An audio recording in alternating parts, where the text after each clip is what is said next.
Assalamualaikum warahmatullahi wabarakatuh. Baik anak-anak, gimana kabarnya hari ini? Semoga semuanya dalam keadaan baik-baik saja. Baik, di sini Ibu akan mencoba menyampaikan bab baru yaitu bab 6, merupakan bab terakhir dari buku Bahasa Indonesia kelas 12 tentang menilai karya melalui kritik dan esai. Semoga pada hari ini kita bisa sama-sama belajar agar kita bisa mengerti apa saja penyampaian dari materi kritik dan esai. Baik anak-anakku sekalian, setelah mempelajari materi ini, diharapkan kalian mampu yang pertama mengidentifikasi unsur kritik dan esai, dan yang kedua membandingkan kritik dan esai berdasarkan pengetahuan dan sudut pandang penulisnya, dan yang ketiga kalian dapat memahami cara penyusunan kritik dan esai. Baik anak-anak, sebelum memulai pelajaran inti, diharapkan kalian menyiapkan posisi terbaik sebagaimana biasanya kalian belajar di rumah. Semoga apa saja yang Ibu sampaikan nanti dapat bermanfaat untuk kita semua. Baik anak-anak sekalian, sekarang kita memasuki materi inti yaitu tentang unsur-unsur kritik dan esai. Nah, sebelum kita memahami unsur-unsurnya, kita harus memahami pengertian dari kritik dan esai. Nah, sekarang Ibu akan menyampaikan apa sih itu kritik. Nah, kalau dalam kehidupan sehari-hari, kita mengenal kritik itu adalah sebuah celaan. Akan tetapi, sekarang kita membahas tentang kritik yang berbeda, yang dimana kita fokusannya adalah kritik sastra, yang merupakan upaya menentukan nilai hakiki karya sastra dalam bentuk memberi pujian, mengatakan kesalahan, memberi pertimbangan lewat pemahaman dan penafsiran yang sistematik. Nah, kemudian esai itu merupakan tulisan yang mengandung opini dan sifatnya subjektif atau argumentatif. Nah, pandangan-pandangan pribadi tersebut haruslah logis dan dapat dipahami dengan baik. Tidak hanya itu, argumen yang disampaikan dalam esai harus didukung oleh fakta, sehingga esai tersebut tidak menjadi tulisan yang fiktif atau imajinatif sang pengarang belaka. Nah, akan tetapi kritik dan esai merupakan dua jenis tulisan yang hampir sama. Keduanya sama-sama mengungkapkan pendapat atau argumen. Namun, penulis kritik dan esai haruslah melakukan analisis dan penilaian secara objektif terlebih dahulu agar dapat dipercaya. Jadi, untuk kritik fokusannya adalah menilai karya, dan kemudian esai lebih mengarah pada cara pandang seseorang terhadap suatu objek atau peristiwa. Nah, tidak terlalu terhadap karya untuk esai. Baik, kita melanjutkan pada perbedaan antara ciri-ciri kritik dan esai dilihat dari ciri-cirinya.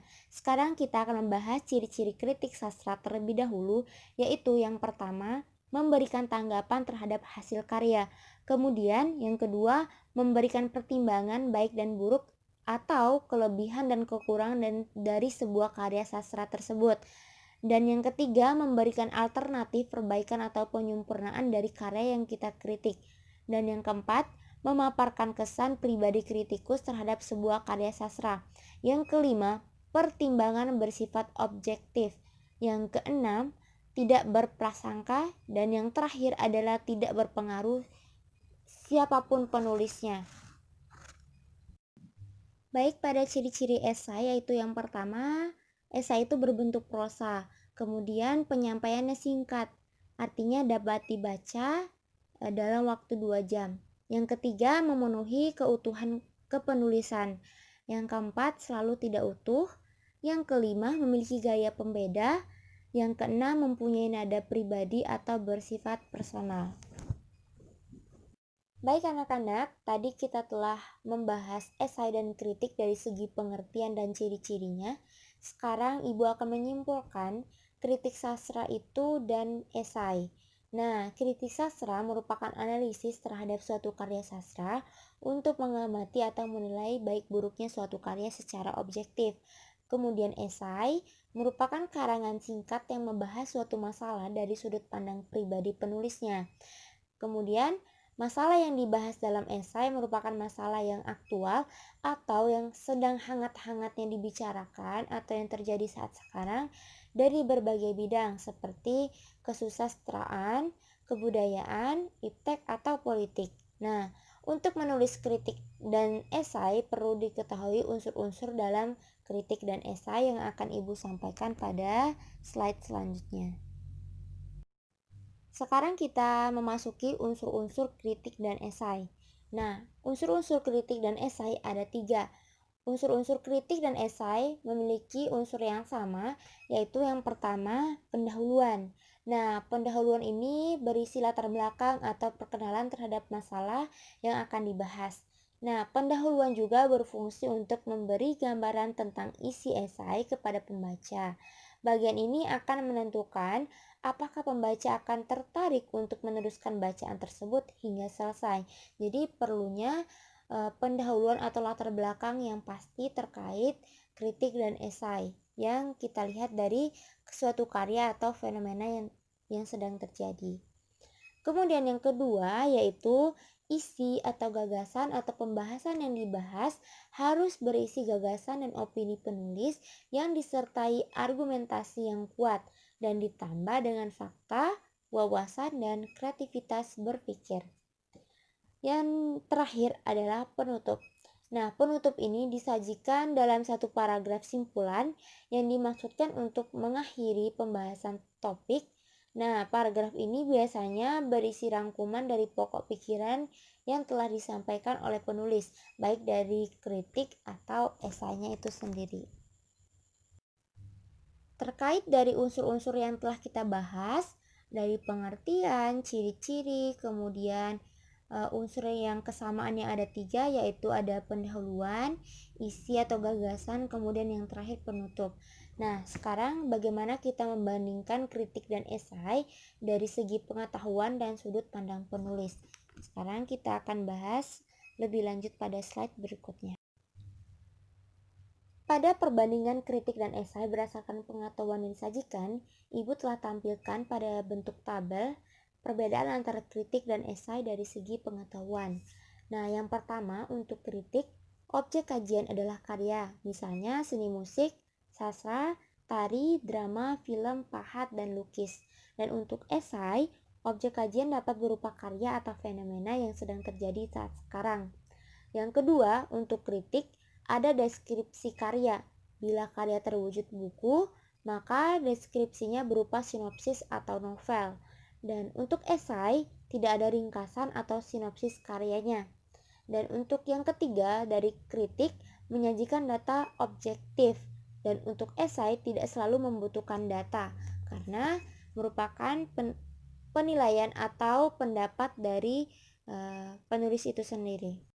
Perbedaan esai dan kritik berdasarkan pandangan penulisnya. Seperti halnya tadi, Ibu sudah menyiapkan tabelnya, sudah terlihat jelas. Yang pertama, dari kritik, penilaian terhadap karya dilakukan secara objektif, disertai data dan alasan yang logis. Sedangkan esai, kajian dilakukan secara subjektif menurut pendapat pribadi penulis esai.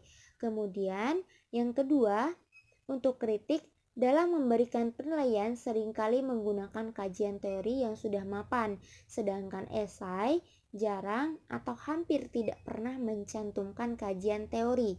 Yang ketiga untuk kritik, membahas terhadap karya secara utuh dan menyeluruh, sedangkan esai, objek atau fenomena yang dikaji tidak dibahas menyeluruh, tetapi hanya pada hal yang menarik menurut pandangan penulisnya. Meskipun demikian, pembahasannya dilakukan secara utuh. Baik, kita memasuki materi yang selanjutnya, yaitu menyusun kritik dan esai. Dan yang pertama, kita memfokuskan pada kritik terlebih dahulu, yaitu kita menyusun kritik sastra terhadap karya sastra itu sendiri. Nah, kemudian ada beberapa hal yang harus kita pegang oleh kritikus atau penulis kritik. Nah, prinsip-prinsip tersebut adalah sebagai berikut. Yang pertama, penulis kritik harus benar-benar membaca atau mengamati karya yang harus atau yang akan dikritik. Kemudian, kritikus harus membekali diri dengan pengetahuan tentang karya yang akan dikritisi. Misalnya suatu novel, kita harus benar-benar belajar apa isi dari novel tersebut. Kemudian, kritikus harus mengumpulkan data-data penunjang dan alasan logis untuk mendukung penilaian yang diberikan. Yang selanjutnya, kritik yang disampaikan tidak hanya mengungkap kelemahan, tetapi harus seimbang dengan kelebihannya. Yang selanjutnya, jika diperlukan, kritikus menggunakan kajian teori yang relevan untuk mendukung penilaiannya.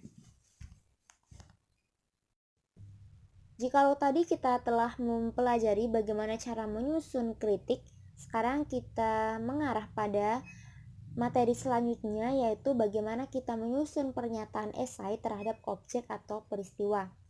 Berbeda dengan kritik yang menyajikan kelebihan dan kelemahan karya, esai membahas objek atau fenomena dari sudut pandang yang dianggap menarik oleh penulisnya.